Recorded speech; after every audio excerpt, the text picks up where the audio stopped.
भगवान श्री कृष्ण विष्णु के अवतार माने जाते हैं। भगवान विष्णु और शिव एक दूसरे के भक्त भी हैं।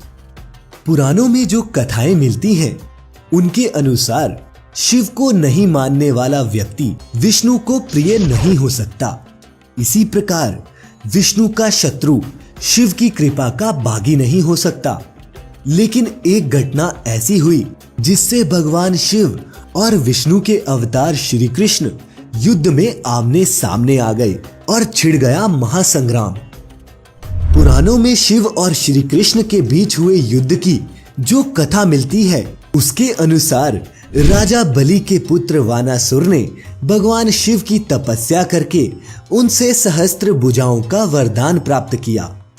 वानासुर के बल से भयभीत होकर सभी उससे युद्ध करने से डरते थे।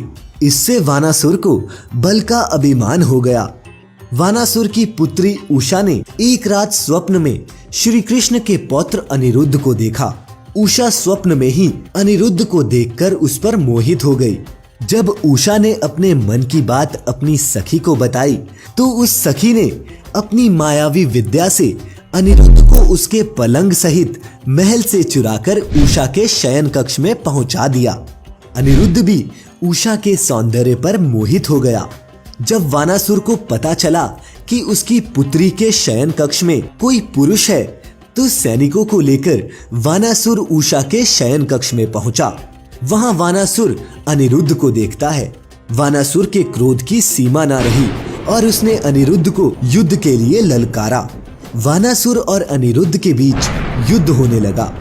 जब वानासुर के सभी अस्त्र विफल हो गए, तब उसने नागपाश में अनिरुद्ध को बांधकर बंदी बना लिया।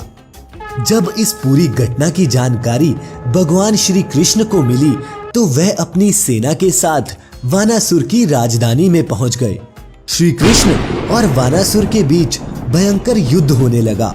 युद्ध में अपनी हार होता देख वानासुर को शिव की याद आई, जिसने वानासुर को संकट के समय रक्षा करने का वरदान दिया था। इधर श्री कृष्ण ने सुदर्शन चक्र वानासुर पर छोड़ा, तो वानासुर ने शिव का ध्यान किया। भगवान शिव युद्ध भूमि में प्रकट हुए और श्री कृष्ण के सुदर्शन चक्र को बीच में ही रोक दिया। वानासुर की रक्षा के लिए भगवान शिव ने श्री कृष्ण से कहा कि हे कृष्ण, वानासुर मेरा भक्त है, आप कृपया युद्ध भूमि से लौट जाइए, अन्यथा आपको मेरे साथ युद्ध करना होगा। श्री कृष्ण ने शिव से युद्ध करना स्वीकार किया और फिर छिड़ गया भगवान शिव और श्री कृष्ण के बीच महासंग्राम।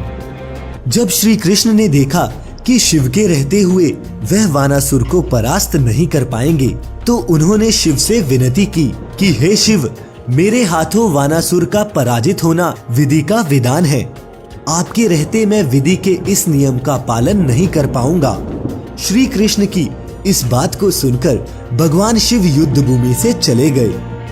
इसके बाद श्री कृष्ण ने वानासुर की 4 भुजाओं को छोड़कर सभी को सुदर्शन चक्र से काट दिया। वानासुर का अभिमान चूर चूर हो गया और उसने श्री कृष्ण से क्षमा मांगकर अनिरुद्ध का विवाह उषा से करवा दिया।